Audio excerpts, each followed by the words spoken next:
Yung nasa invitation ninyo, wala naman nakalagay na failure to attend will ganito kunin. Wale. So wala man lang kayo nakalagay doon. Ano yung law na mababiolate if you don't attend? Hindi po pwede yung ganun, be. Hindi po pwede ganun. Saan ka nakakita ng ganun? Ito yung nakakatawa kasi sabi, nagpa-show cause sila. So yung show cause dumating. Sabi doon sa show cause, i-show cause ka namin kasi according to the house rules of the the rules of the House of Representative, pwede kang i-contempt pagka kinembot. And then what they quoted is the one that is coming from the general house rules. Hindi naman doon sa special rules ng committee. Ano nakalagay doon? Ano nakalagay sa rule? Nilift nila yung show cause. Nilift nila yung provision doon sa house rules nila, yung house rules ng HOR. Tapos nilift nila doon yung part na pwede silang mag-contempt pagka hindi kami nakapag-explain doon sa show cause. Ngayon, di nag-explain. Nakakatawa. O pag nag-explain, yung house rules na pinagliftan ninyo ng exercise ng contempt powers nyo is coming from your published rules. Pero, yung ginagawa ninyo na mag-invite, mag-issue ng show cause, it doesn't follow the general rule of the House of Representative, yung house rules ninyo. And you insist na hindi, may special rules kasi ang committee. So, wala talaga kaayusan tong HOR na to. Wala talaga siyang kaayusan.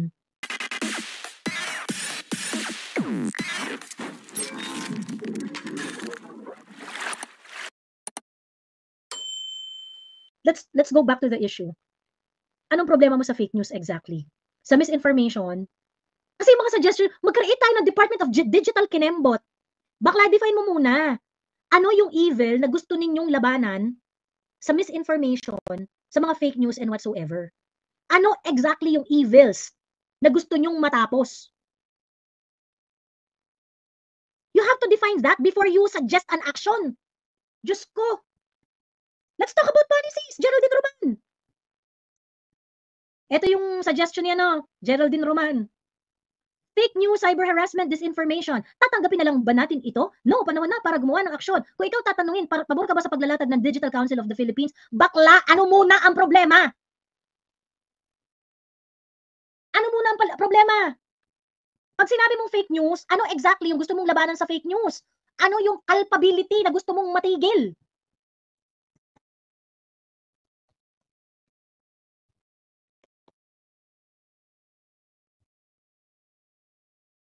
Ano yung evil na gusto mong ihinto dito? Hindi yung gagawa-gawa ka naman ng Digital Council, hindi mo pala alam kung anong lalabanan mo. Ano yung cyber harassment na gusto mong labanan?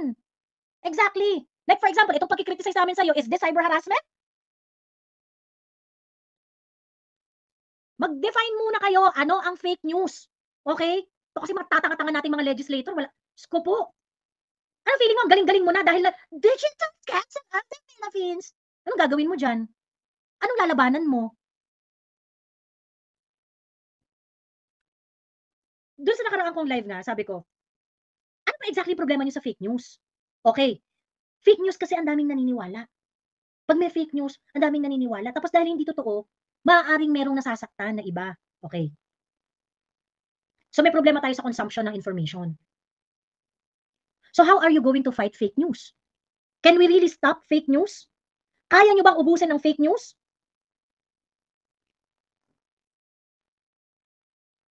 Geraldine, magkakatiti ka ulit, tas mawawala uli yung titi mo, hindi mo mauubos ang fake news.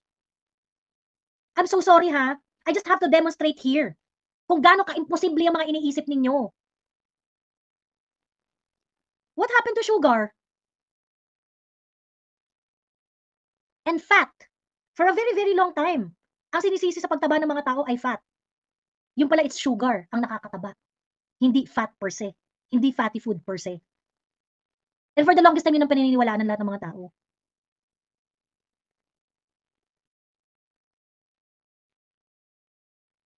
Ang daming instances, that's just one of many. How are you going to fight fake news if you do not understand kung ano yung evil na gusto mong mawala? Okay? Ngayon, fake news kasi din sa mga fake news na yan, my reputation is being damaged because of the fake news. If it is fake news and it is maliciously done, you have libel, oral defamation, slander. Meron ka sa revised penal code, meron kang cyber libel laws. It is not fake news per se ang problema. Ang problema doon, yung fake news kaakibat ng maliciousness. And you already have laws on that. What do you really want? You want the existence of fake news to be punishable as it is? Maraming magulang ang makukulong dyan. Anak, tulog ka na ng maaga, may lalabas na monster dyan sa ilalim pag di ka natulog ng maaga.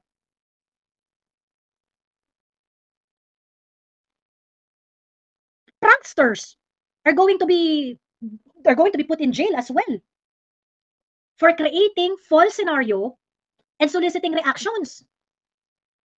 Ayan ka naman, ito mga kongresista natin, ayan naman kayo sa pagsasuggest ng kung ano-ano, hindi nyo pa na-define yung problema ng klaro. Tapos may mga suggestions sa kayo mga putang ina ninyo, gagamitin nyo naman pera namin.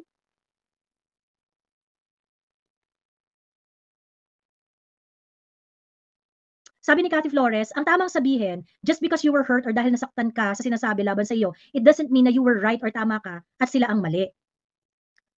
Hindi ko alam kung nakita ni Cathy Flores kasi merong contentong si may contentong si ang tawag dito, si Geraldine, yung tungkol dun sa parang yung nasasakta, yung pag nakakasakit, ganyan-ganyan, yung mga ganyan, parang bakla hindi, ang reckoning point ng fake news, ang reckoning point ng information is not your feelings.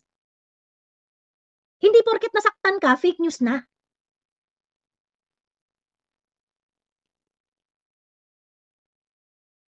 Diyos me. Paano to, Geraldine? May nakalkal akong content mo long time ago. Yung meron kang pakulo na kunwari napakabait mo. Is this real situation? Is this not fake? Okay? Totoo ba to? Hindi mo ba to kinomission? Hindi mo ba to kinreate? Wala ba tong script? Is this spontaneous? I mean, hindi ko I'm asking you a question. Now, if this is scripted, this is fake information on your kindness.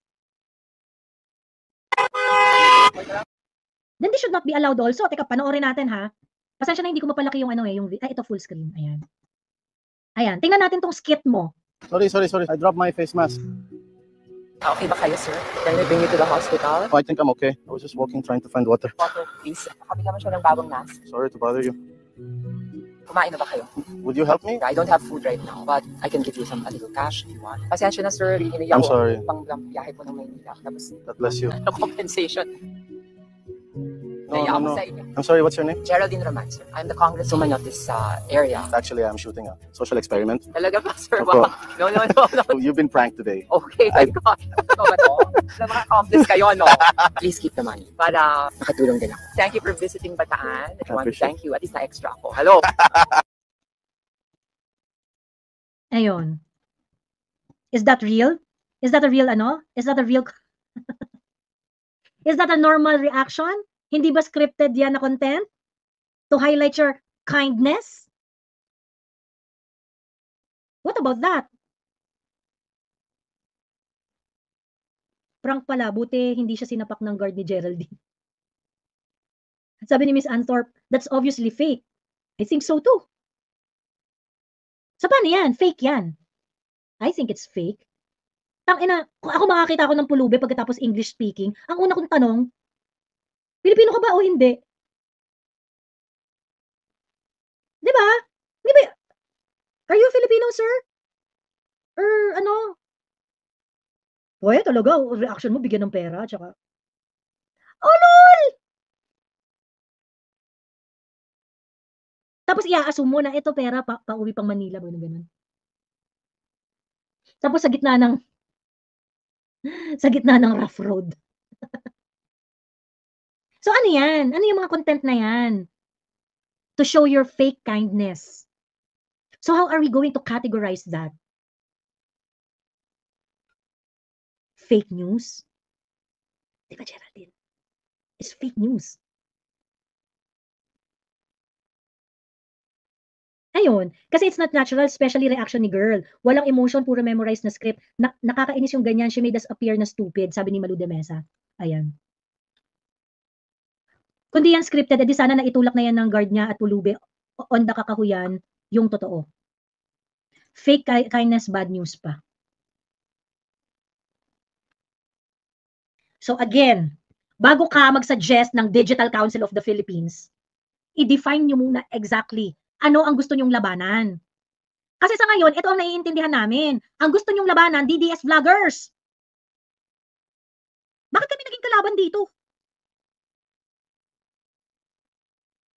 Bakit kami naging kalaban? Kasi yun, there's no other explanation to this. Yun lang yun. Hello, ka-moisture? Nakikinig lang ako dito ha. Gusto ko lang sabihin sa Quadcom, nakikinig lang po ako dito. Hindi sila sumagot dun sa ano. Di ba sabi nila pag-aaralan nila yung request mo? Hello! Sabi ko, bakit niyo ako susupina?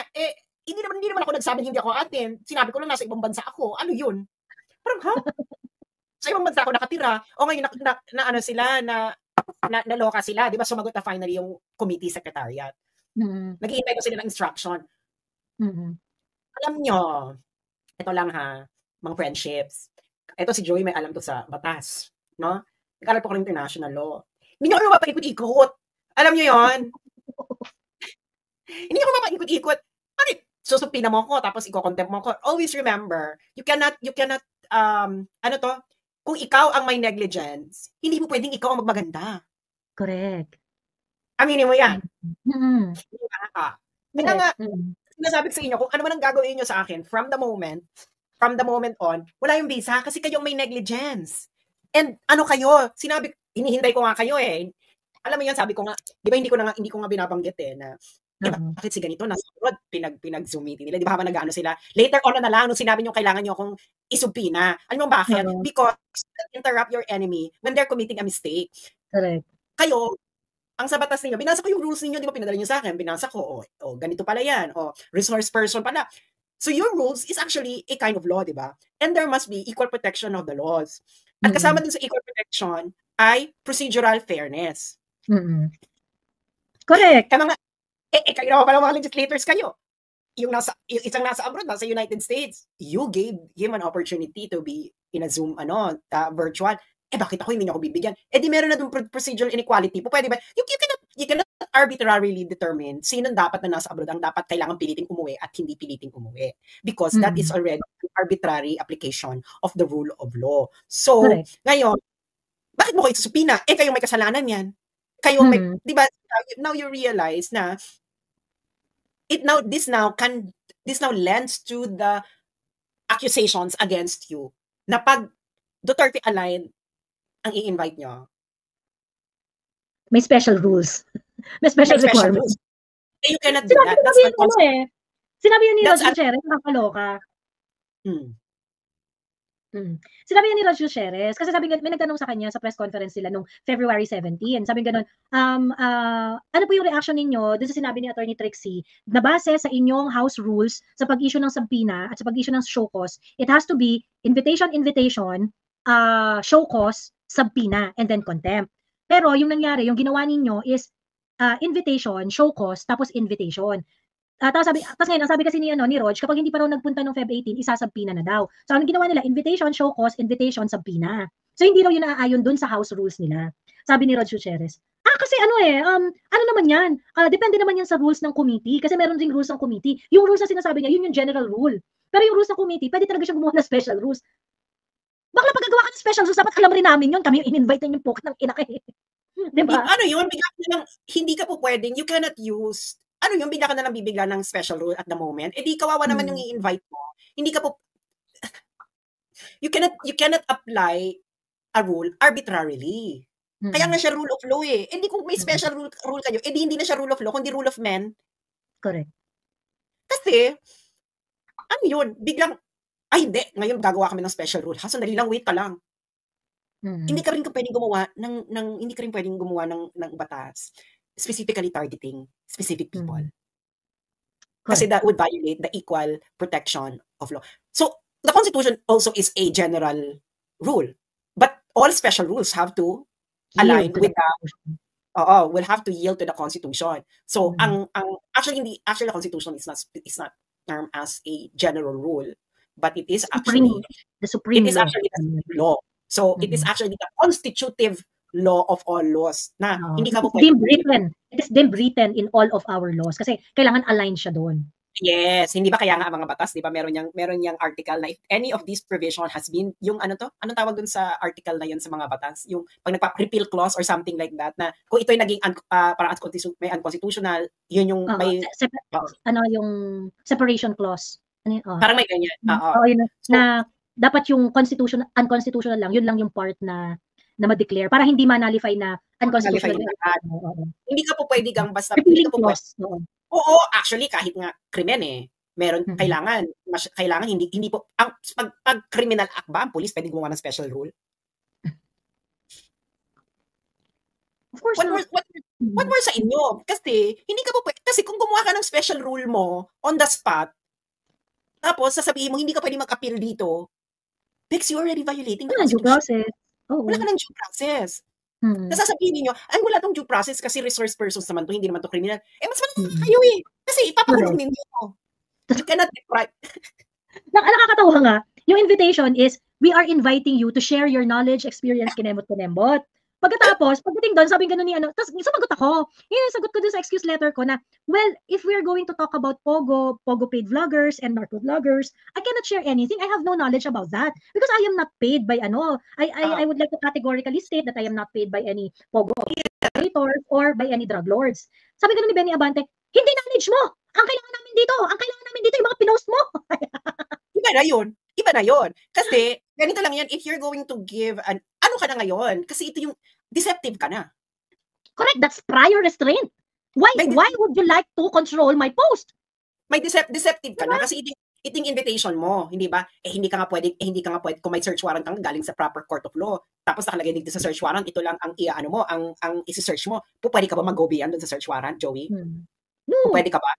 Hindi po pwede ka ba? Halimbawa, ito yung search warrant, binigay, tapos ito lang nakalagay ng judge na pwede mong i-search. Pwede ka ba mag-go beyond sa search warrant na binigay ng judge? Lalo na ang search warrant, very, very specific yan dapat. Exactly. Kung ano lang yung nakalagay. Actually, ang search warrant, pwede nga i-quash yan Kasi kapag hindi properly identified yung gustong i-search at gustong makita, it is going to be considered as fishing expedition. Pag fishing expedition siya, hindi yun po pwede. Hindi yun allowed. Kaya nga yung search warrant nung kay Kuyang Jun Abines. Sobrang general, laptop na related sa kanya, Ibig sabihin, hindi niyo alam kung ano yung laptop na related sa kanya. Hindi niyo alam kung ano yung cellphone na related sa kanya. You should have at least a proper identification na, we are searching for a cellphone na merong ganitong model, na merong ganito na na, tapos, I don't know, IP address or things like that. Something that could sufficiently identify that is the cellphone or the laptop of Jun Abines. Walang ganong identifier dun sa search warrant niya And I think yung time na yon kasi 12 na nila pinuntahan si Kuyang Jun Abines Sobrang deceptive talaga nung ginawa nila. At that point, dapat nagtawag na rin ng abogado si Kuyang Jun nung tinatry na i-seize yung kanyang mga property, yung kanyang mga property. Kasi, maling-mali talaga yung search warrant. Hindi siya specific enough. It is not specific enough. So, bawal po yun. Hindi po yun ubra. Ganun. Ayun lang. Hindi ba? So ayun na nga. Ayun na nga ang eksena natin, no? Ang kaganapan ng mga buhay-buhay ninyo. Ako naman willing, sabi ko wala naman kayong ebidensya na unwilling ako unang-una. Di ba? Ikalawa, Gigi ka nga na pag-usapan yung sinulat sa iyong letter. Ako mag-report Kasi isa-isa mga post ko, di ba gusto niyo pag-usapan ng posts ko? O di pag-usapan natin. Pag-usapan natin yan. Hindi ba? Hindi ka naman mamili kung ano post. I volunteered Court of Delaware post. Yes. Because ako nag-break yan kasi sinabihan ako dati ni House Speaker na fake news yon. O sabihin ko na, well, House Speaker accused me before of sharing fake news about this case nung hindi pa siya nadidesisyonan. Ngayon nadesisyonan na, siguro naman dapat may mag-sorry. At siguro dapat may imbestigahan. Siguro naman dapat may imbestigahan properly. Di ba? So, ako talaga na it is so weird na you classified us as a resource person. Hindi nga witness resource person. Kasi binasa ko yung rule, meron palang may iba pala, may ibang category pa yung witness. Resource person. So kung resource person, siguro naman, we use the ordinary language, no? For these terms. You cannot create suddenly a special rule to redefine what a resource person is. Kasi, that would violate a lot of things, no? Pag sinabi po resource person, we use the ordinary language meaning of resource person. A resource person is a source of knowledge. Yung kayo na rin nagsabi. Knowledge, expertise, ganyan. Ngayon, sabi mo na itong resource person na to, may special rule to, tapos itong resource person na to, may special rule to. What is actually your constitutional basis in dividing the special role. Especially, na yung special role mo, mag-i-impinge doon sa due process that no one can be deprived of life, liberty, and property without due process of law. And a huge part of due process of law is procedural process. Correct. Because that's going to ensure that you are given a proper day in whatever. Exactly. That is actually what due process is. It's all about procedural fairness. Hindi ka po pwedeng mag-leapfrog on a different class of people because that is already legislating based on a class. Diba? Yung di ba bawal yan? Yung legislation, yung class legislation. Yung for na-applicable diba? lang So, lalo for na, yes. Ngayon, tapos kaya nga, hindi kayo makakalusot yan sa Korte Suprema. Ngayon, kung makalusot mga sa Korte Suprema, edi aakyat ito sa internationalize. Pwede naman magreklamo itong mga to sa international, sa UN Human Rights Committee. Kasi pwede ka naman mag-individual complaint. Pwede pahabain pa natin, hindi ba? So, ayun na, kasi nga dapat clear and, clear. Ang batas dapat clear. And, it should not be vague. And it should not be retroactive. At hindi ka po pwedeng gumawa meron tong na hindi ka po pwedeng gumawa ng batas ngayon in order to punish a previous act in infringement. Retroactive. Hindi ka pwedeng gumawa ng penal law of retroactive application. Okay, pag sinabi mo, tatanggalan namin siya ng life, liberty, of course, liberty kasi i-detain nyo. Pag sinabi yung gano'n, na gagawa kayo ngayon dahil, eto kasi may special rule kami ngayon. Because hindi mo pwedeng i-apply yung special rule mo ngayon to the previous act. Correct. So ngayon, pwede nyo sabihin ngayon na ito na special rule namin. Pag DDS ka, kailangan ka umattend kahit anong mangyari. And then that violates the equal protection of the law. Nagigets niyo? Kaya hindi nyo nga kami pwedeng maipaikot-ikot. Kasi pag nagpadala ka you sent an invitation. Wala naman nakalagay dun sa invitation ninyo. Yung nasa invitation ninyo. Wala naman nakalagay na failure to attend will ganito kunin. Wale. So wala man lang kayo nakalagay doon. Ano yung law na mababiolate if you don't attend? Hindi po pwede yung ganun, be. Hindi po pwede ganun. Saan ka nakakita ng ganun? Ito yung nakakatawa. Kasi sabi, nagpa-show cause sila. So yung show cause dumating. Sabi doon sa show cause, show cause ka namin kasi according to the House rules of the the rules of the House of Representatives, pwede kang i-contempt pagka kinembot. And then what they quoted is the one that is coming from the General House rules. Hindi naman doon sa special rules ng committee. Ano nakalagay doon? Ano nakalagay? Nilift nila yung show cause, nilift nila yung provision doon sa house rules nila, yung house rules ng HOR. Tapos nilift nila doon yung part na pwede silang mag-contempt pagka hindi kami nakapag-explain doon sa show cause. Ngayon, di nag-explain. Nakakatawa. O pag nag-explain, yung house rules na pinagliftan ninyo ng exercise ng contempt powers nyo is coming from your published rules. Pero, yung ginagawa ninyo na mag-invite, mag-issue ng show cause, it doesn't follow the general rule of the House of Representatives, yung house rules ninyo. And you insist na hindi, may special rules kasi ang committee. So, wala talaga kaayusan tong HOR na to. Wala talaga siyang kaayusan. Ano mo ba? Nasundan mo na kung saan nila nililift yung rules? Pag i-reflect nila yung powers nila, sasabihin nila, galing kasi ito sa house rules. Pero pagka i-erase namin yung concern na yung house rules nyo kasi ang sinasabi, invitation, show cause, subpoena, contempt. Yun sinasabi ng house rules ninyo. So pagka ni-erase rin namin yung nakalagay sa house rules ninyo, ang depensa nila ay hindi. Pagka sa committee level kasi pwede kaming gumawa ng special rules. Actually, wala kang pinadala sa aking show cause. Wala kang show cause. So, sumagot lang ako kung ano yung nabalitaan ko sa media. Oo. Pero sinabina ka. Wala pa sabihin, hindi pa marating yung sabihin. Wala rin, kasi ini-email, nag-email nga kayo sa akin, alam nyo, kailangan nyo akong email, kasi alam nyo mga malaki sa bansa, di ba? Kaya yung second invitation ninyo, ang ginawa ninyo, in-email nyo na ako, after kunin. Tapos ngayon, biglang sabi ko, yung first invitation, ba't pwede mo alam? Hindi ko alam yung first invitation, nalaman ko lang sa Inquirer. Nagulat ako kay Joey, sino mga invited? Tapos sabi ni Joey, talaga, ikakasama ka, ha? Tapos ito na sa Inquirer pala. So nabasa ko siya sa Inquirer. Actually, yung ano mismo ng Inquirer, di ba sinabi nila, hearing about Pogo funded. Ano yung sinabi ng Inquirer doon? Narco vloggers and Pogo funded. Talaga, i-invite ako. Gusto ko mag-whistleblower kung sino talaga ang Pogo funded. Alam naman siguro ng mga dito kung sino ang Pogo funded na vlogger, di ba? Sabihin ko talaga, actually, kung gusto niyo po talaga ng Pogo funded vlogger, meron po kasi isang vlogger na malaki, sobrang laki po niya, literal and figuratively. Na nung pandemic po, grabe po siya, super po siya nagpo-promote ng Pogo. So, Ako po, ay hindi po ako nagpo-promote ng Pogo. Oo. So, at alam po yan ng lahat, nalaloka yung mga tao, bakit ito ay nagpo-promote ng Pogo? Mm. Ngayon, kung gusto nyo rin po ng pinakamalapit na bayad ng China, kami, pero po talaga, sobra po din po talaga siya nagpo-promote po nung pandemic. At yung mga kawang gawa ng mga Pogo operators. Yes, siya rin po Diba? ang parang PR ng kawang gawa ng mga Pogo operators. Yun alam po, kakampi po kasi ng administrasyon. So, baka po hindi nyo ma-invite. Pero yun lang po talaga, ang may malinaw na ebidensya na funded ng Pogo. Correct. At hindi ko. Oo. Sabi nyo kasi gusto nyo ng knowledge ko. Gusto nyo ng expertise, ng experience. So, ibibigay ko yung knowledge. Kasi ako po, anti-gambling po ako. Kasi po, nung ako po ay nilapitan na ako dati ng mga online gambling. Hindi po ng Pogo, kundi online gambling. No, yung mga local. Oo, pero nilapitan ko yan. Never ako nag-respond. Kinuha ko endorsers. Actually, malaki ang bayaran dyan na magpo-promote ka ng online gambling sa page mo. Ang laki niyan, sobra. I think I can remember then 500K per week.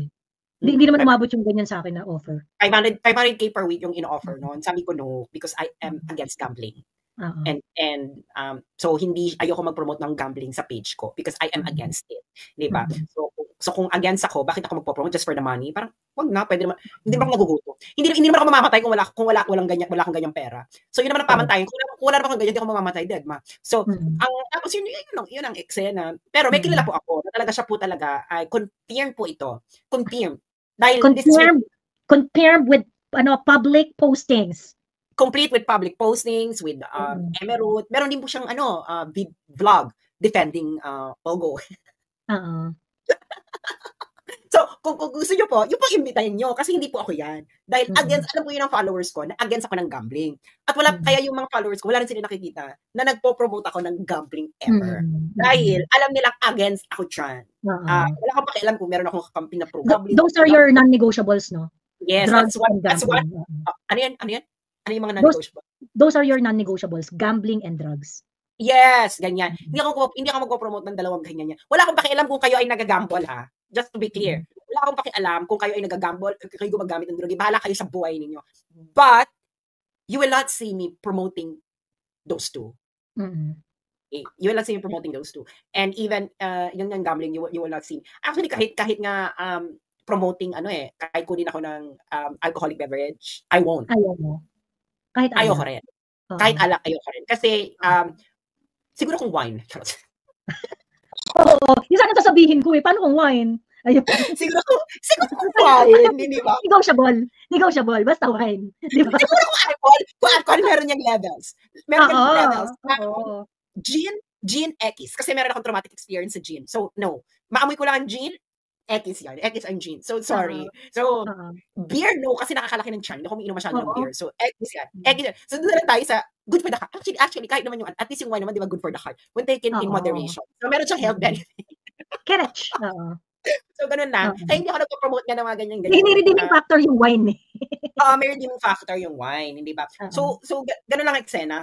Kaya nga, yung narco, kaya nga di ba sabi ko dun sa second letter ko, kung yung narco bloggers, yung online gambling, sinasabi yung binabayaran ako, actually, the best thing to do is to send your information to China and then tell China na itong blogger na nasa territory ninyo is using your territory for promoting Pogo and narco. Actually, that's punishable by punishable offense here in China. And may territoriality ang crime. So if the crime is committed here, ginagamit yung territory ng China to commit a crime to another place, then that's the best place. Ayun ngayon kung may ebidensya talaga kayo at kung hindi lang kayo umietsyos. Pero nga, dahil nga halaga naman i-etsyos kayo, hindi nyo gagawin. Hindi ba? Kaya nga, ganun yung eksena hindi ba? So, ako, open naman ako. Hindi nga ako sama sa petitioner sa Supreme Court kasi wala ako sa Pilipinas. It is required, para maging petitioner ka, manunumpa ka dun sa harapan nung lawyer ng... Kasi may verification May verification na siya. May verification yun.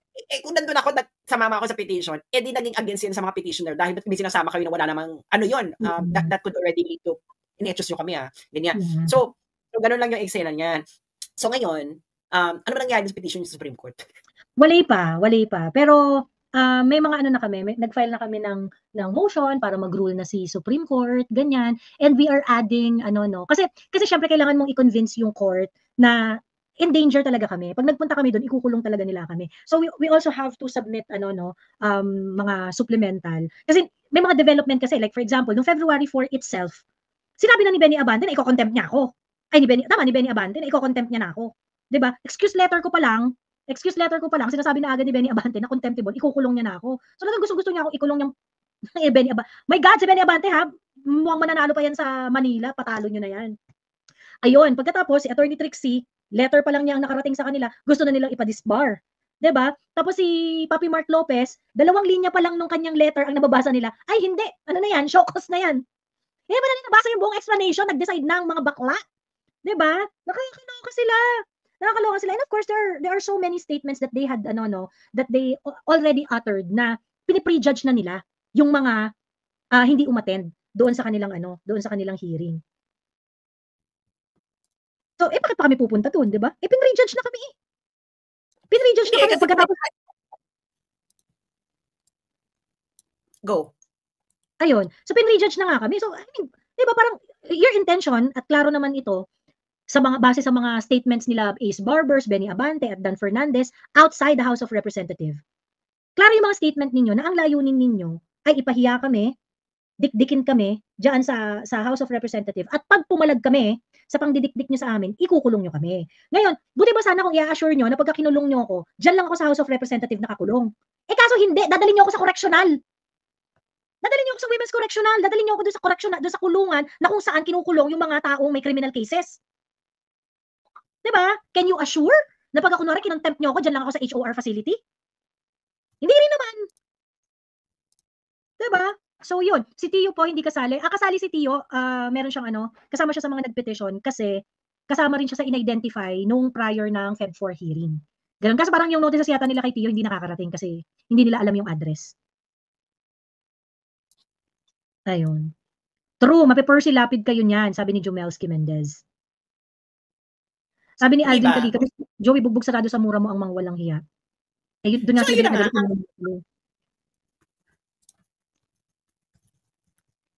Ano yun? Go sa. Yun ang eksena ng buhay na you already, from the moment na niyo na ako. Everything, na yan fruit of poisonous tree. Yung supina mo ako, bakit mo papasupina?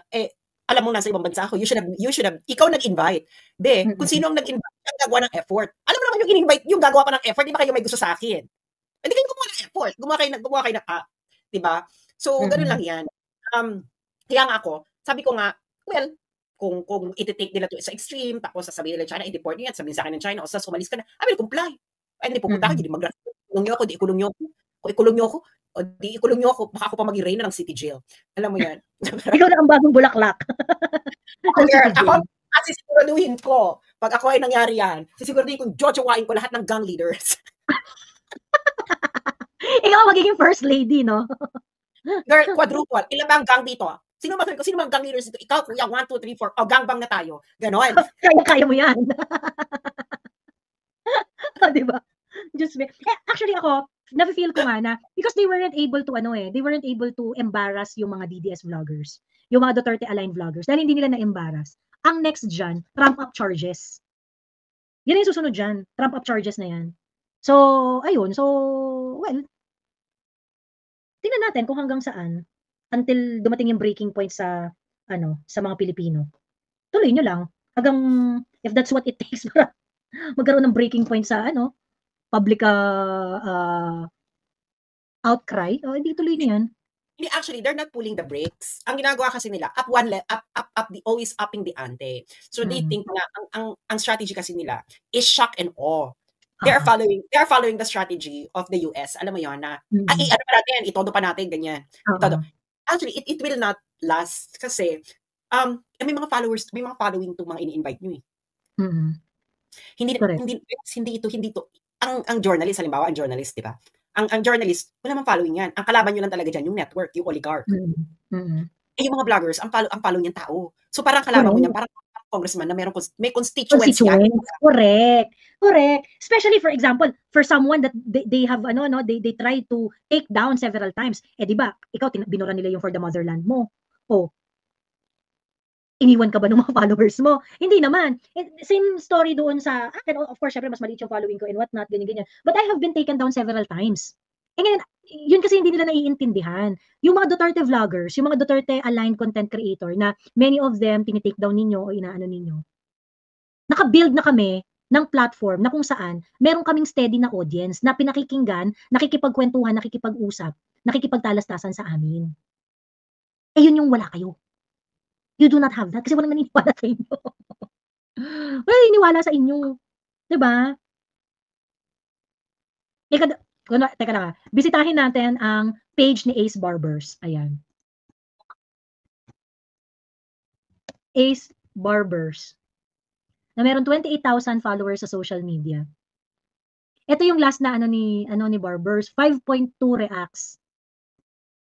Sa 5,000 na reacts, 5,200, 5,000 ang tinatawanan ka, Ace Barbers, dun sa huli mong post. Tungkol doon sa iyong pagdedepensa na ang iyong asawa na si Bernadette Barbers ay merong 29 million pesos na utang sa luxury bags. 200 dito tinatawanan ka.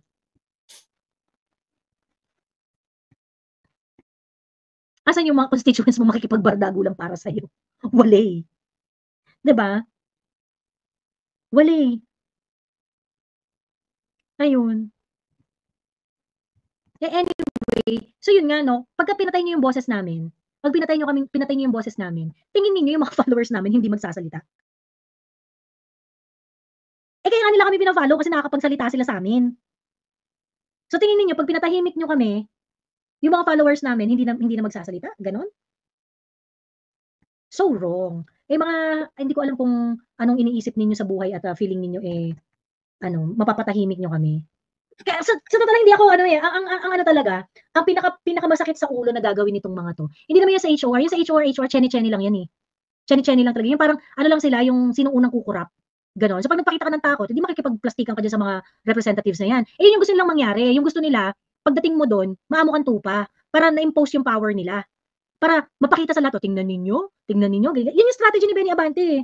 Yung pagdating sa hearing, babanat-banatan ka, pagkatapos after ng hearing, ikaw naman, hindi ka kasi masyadong matapang, pagbibigyan ka naman eh, ganyan-ganyan. Ganyan yung ginawa ni Benny Abante sa maraming mga resource person na kinontempt nila. Yun ang gusto nilang mangyari, gusto nilang ipakita na kunwari, takot kaming lahat sa kanila at sa mga pwede nilang gawin. Kaso, merong Colonel Grijaldo na hindi nagpatinag sa kanila. May mga vloggers na hindi nagpatinag sa kanila. Paano yan? Diba? Paano yun? Ayun. Miss Joey, ako nga hinihintay ko yung sabina ni Mark Zuckerberg na ihahain ni convicted child abuse dahil sa FB niya. Napanood mo ba yung hearing? Yung last, yung February 18? Oo, yung gusto niyang...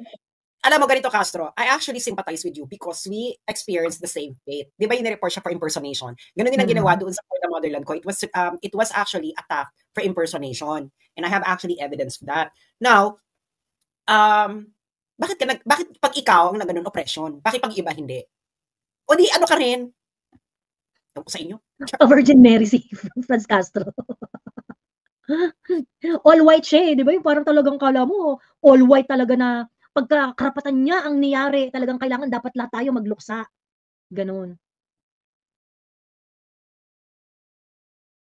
Sabi ni Arturo General, Ma'am Joey Abante will never make it in District 6. I really hope so, no, Arturo General. I really hope so. Pero yung sa survey daw, parang lumalamang siya eh. Dapat sa Manila, your Miss Choice. Your Miss Choice talaga. Pero among your Miss Choice daw kasi, yung dyan sa District 6, District 6 si Benny Abante, di ba? Among your Miss Choice, siya yata yung parang medyo mababa yung survey. Ayun. Pero sana matalo si Abante. I really hope matalo siya. Ganun. Don't you think na yung Feb 18 hearing, kasi ako I really felt na maraming mga revelation yung Feb 18 hearing eh. Kasi hindi na umattend si Benny Abante. Hindi na umattend si Dan Fernandez. Tapos nagbago talaga yung tono nila. Yung nag-tone down talaga sila sa mga kakupalan nila. And I think that is that is a victorious moment pagdating dun sa back and forth nitong mga Duterte aligned vloggers at saka ng HOR. Kasi nabalikan sila ng mga Duterte aligned vloggers. I mean, ba't nawala? Asa na si Dan Fernandez na gustong i-criminalize ang troll farm? 'Di ba? O ba't wala ka ngayon? Benny Abante, o ba't nasan ka after mong magnamo-namo dyan? After mong makipagmurahan sa akin, nasan ka? 'Di ba? Ayun. Kasi naranasan niyo yung backlash. At yung backlash talaga, nasaktan kayo ng bonggang-bongga. Meron pumabor sa inyo eh. Meron ba pumabor sa inyo? Yung mga bayad nyo lang rin na vloggers. Pagkatapos, also, the fact that they are trying to stretch the issue nung mga the fact that they were trying to stretch the issue as a national security issue, I think that's desperation. Di ba yung ginawa na nilang usapan yung West Philippine Sea, yung bayad ng China, ganyan-ganyan. So therefore, kailangan ng that's a sign of defeat. You just want to get hold of us. Kaya gusto nyong gawin na national issue yung problema dyan sa social media. Oh well, deep well. Yan ang masasabi ko. Nakakaloka. Anyway, ang tawag dito, lumabas na yung recently lumabas na yung audit sa Department of Agriculture. 2023. Delayed nga eh. Ba't ngayon lang lumabas yung 2023? So apparently, ang Department of Agriculture ay meron palang outstanding na notice of disallowances, notice of suspension, and notice of discharge na around 7 billion pesos. Okay. To be fair kay BBM, yung 7 billion na yon is an accumulated obligation ng DAR at ng Department of Agriculture. Pero ayon dun sa report, meron for 2022 in which 6 months na Department of Agriculture Secretary si BBM, merong around 2 billion pesos, more or less 2.1 billion pesos, na notice of disallowance and notice of suspension ang Department of Agriculture. Pagkatapos, ang nasettle lang, 2024 na ha, ang nasettle lang nila is 1.5 billion. So meron silang, at the time na kinlose nila, ang 2022 na fiscal year, si Bongbong Marcos, as a Department of Agriculture Secretary, ay merong outstanding na disallowance and suspension amounting to around 600 million pesos. Eh, di ba gusto nilang i-impeach si Inday dahil sa 125 na disallowance noong 2022? Which is 6 months lang din si Inday noon. Eh, ba't ayaw nyo ipa-impeach si Bongbong? Diba? Ayun no, Article 1 na siya. Meron siya, Article 1. Di ba yun yung Article 1 nila sa impeachment kay Inday, yung confidential fund, na merong notice of disallowance?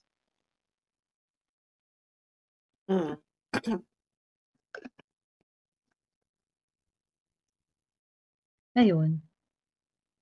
Sabi nung mga Pinks fanatics na hindi naman daw nakakatakot si PRRD na sabi nung Amor Powers na FB page, hindi niya kilala si PRRD. So, ibig sabihin, hindi na natin siya dapat bigyan ng panahon. Wala naman doon na ipanalong kaso at nabatas.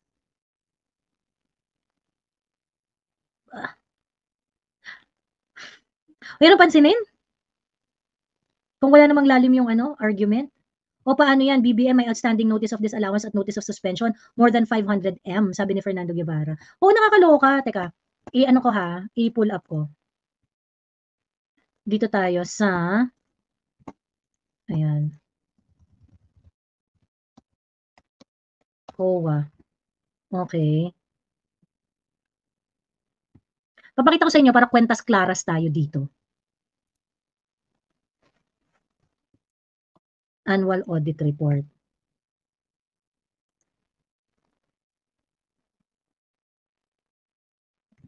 National Government Agencies. Ayan. Pinapakita ko lang rin para alam nyo kung saan pupuntahan na. Ayan, 2023. Department of Agriculture. Ito.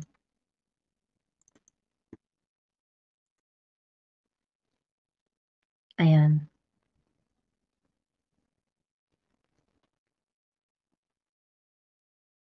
Ayan po. Notice of suspension and notices of disallowance issued for the transactions audited during the year. Yung year na tinutukoy dito, ito.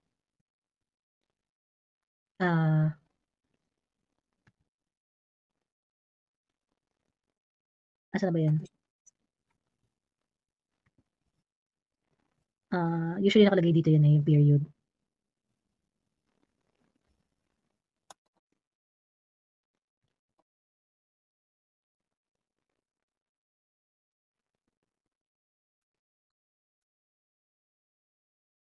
Ah, 2023 siya. Wait. Entire year pala to. So, longer yung pagiging ni BBM. Yung, kasi na si BBM dito, October siya nag-resign sa DA, di ba? So, mas malaki involvement niya dito. Pala. Okay, well, anyway, the entire 2023. O nga pala kasi 2003 to na ano, na 2003 to na ano, na report. Ayan. Anyway, ayan. So for 2023, meron siyang 2.176 billion due to non-compliance. Tapos 1.521 billion lang yung settled. Oo. Ngayon, ibig sabihin, i-minus mo tong 2.176 doon sa 1.5, doon sa tab ni BBM, meron siyang 655 billion na unsettled, na notice of disallowance and suspension. Ngayon, I think itong 7.357 kasi ano to, ay accumulated to for several years. Yung under Bongbong Marcos tab lang is yun yung 655 million. Ayun. Ay, sorry. Yun yung nakakaloka. So, dapat isabay na nila ang impeachment ni Bongbong at ang impeachment ni Inday. Diba? Sabay nyo na. Sabay nyo na impeachment ni Inday at impeachment ni Bongbong. Diyos me. Kakaloka. Ayun. Anyway, ang tawag dito, sa last topic natin for the evening,